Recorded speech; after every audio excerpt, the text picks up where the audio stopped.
Okay, so this is the second part of the time since post tutorial. We're just going to be carrying on with the different case blocks, just so you're used to the conditions inside and what we're doing with these suffixes right the way up to years.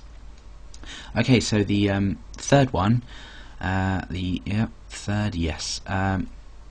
just basically going to copy and paste this down again. This is just to save time because they're all exactly the same. And we're going to get into somewhat of a routine here, and what we're doing is, you can see, we're using Google to calculate how many seconds inside an hour, a day, and we're going to use months and years as well.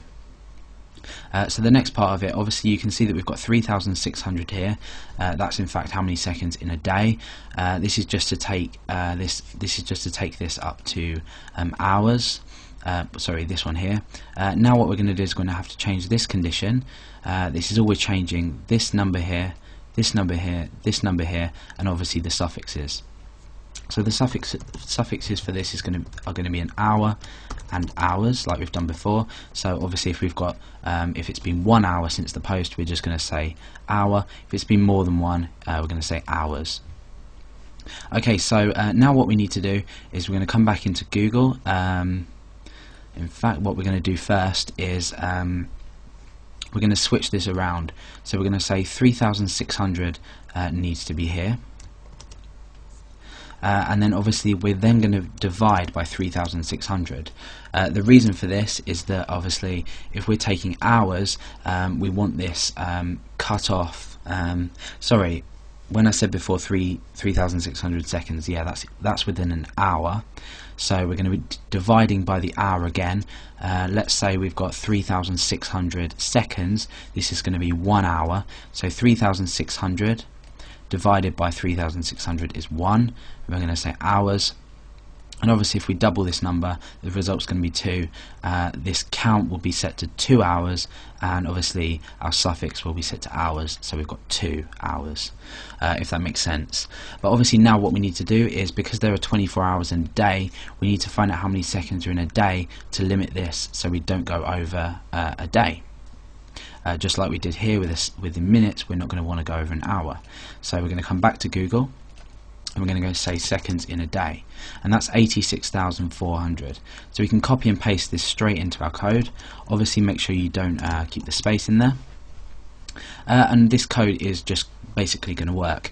Obviously I'm not going to test it because I'm not going to sit here for a few hours or an hour and wait till this comes up with an hour. This is the trouble with this tutorial, that I can't demonstrate obviously a post that's been made a year ago, because I'm not going to wait around a year to test it. Okay, so again what we're going to do is copy this case statement. This is ready to go now. As long as you've changed this, this and this for the limit, and obviously the suffixes, then this is going to work. We're just following the same structure all the way through. So we're going to go back and paste this. So we've got our new case here. This is obviously going to be for days. So what we need to do is we need to take this here and put it here and here.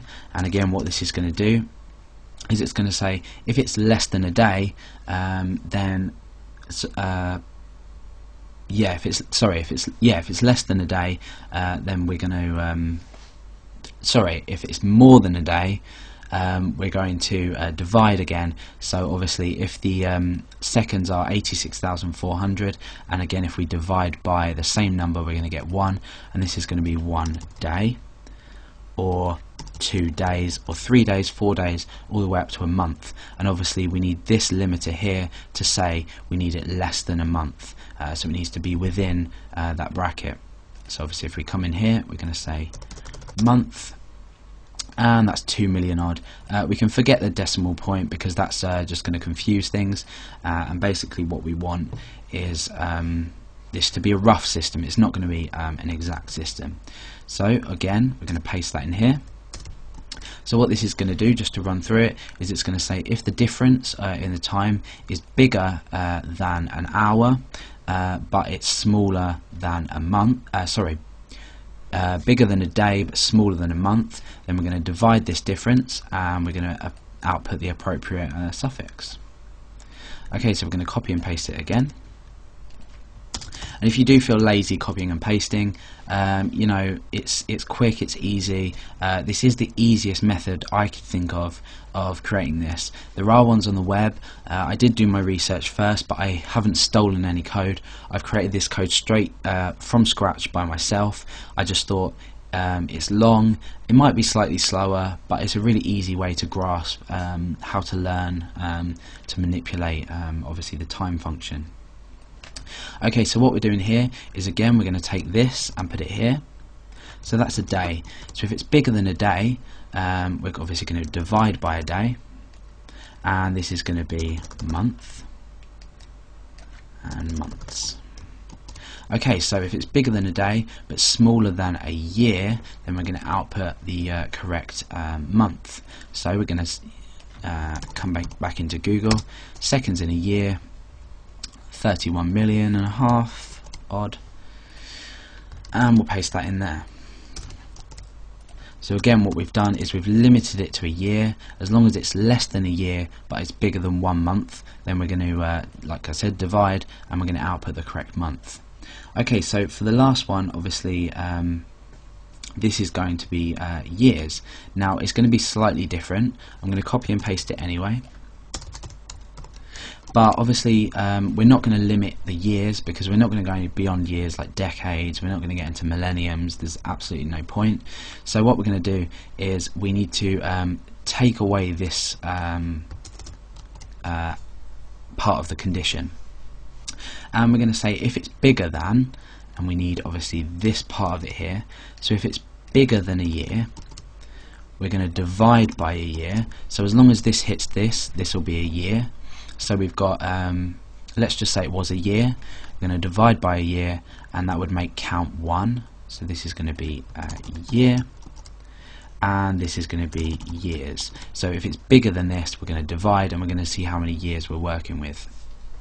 So it's a really obviously effective way. We're just pasting down. We've got to the last thing we want to display. We're not going to display anything bigger than a year, like I said, decades, and then this in theory should work. I mean, I'll leave it up to you to test and wait a year and see if my code's wrong, but I'm pretty sure you're not going to get back to me about that. Months and days you might, but still. Okay, so if we come back to our code now, I'm going to refresh this just to see, obviously the time has gone up. Like I said, I'm not going to leave the tutorial. I'm not going to pause the tutorial and leave this running, because obviously it's going to take me too long to wait. But that is the rest of the code. We'll just clear up this white space, and that's basically your code done. So we've got a pretty effective method of showing, let's get back to it, how long the post has been.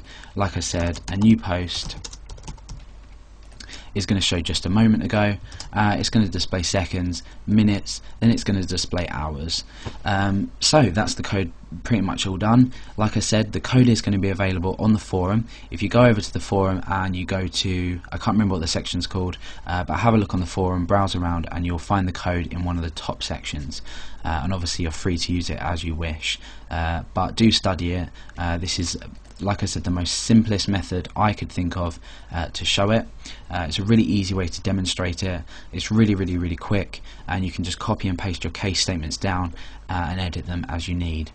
So that's basically it. Like I've said before, if you haven't subscribed and you do enjoy my tutorials, please subscribe and you'll receive future updates in your email. Check out the forum if you haven't. Go to phpacademy.org or phpacademy.info, and you can browse from there. Obviously follow on Twitter if you want constant updates, and check out the forum if you need any help with this code or any other code, or you just want to chat. Okay then guys, thank you very much, and I will see you again soon. Bye bye.